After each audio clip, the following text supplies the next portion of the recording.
Пред неколку дена видов една фотографија која ми го стопли срцето, морам да ви кажам.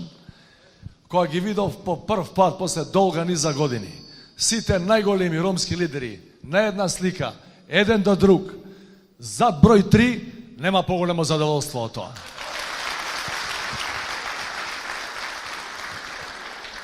Вие знаете зашто го кажем ова.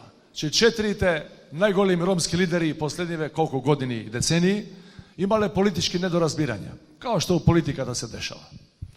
Меѓутоа, по прв пат, после години и години што ја памтам, еве ако каже некој што е постар од мене, ако памти подугачко, никогаш за едно прашање не застанале еден до друг, затоа што знаат овде дека не станува збор за Стево Пендаровски. Станува збор за едина политичка опција која ја влече Македонија напред.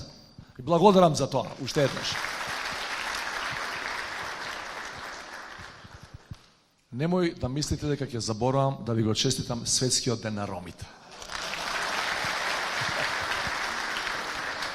По тој повод, сакам да ви кажам јасно и гласно. Ќе го кажат и другите мои другари и другарки, меѓутоа, политичарите, ние, ја пред се, не смеат да зборуваат за ромските права и да се сеќаваат дека во оваа држава има и роми само на денот на ромите. Треба секој ден, секоја година да водиме сметка за вашите права и за вашиот животен стандард.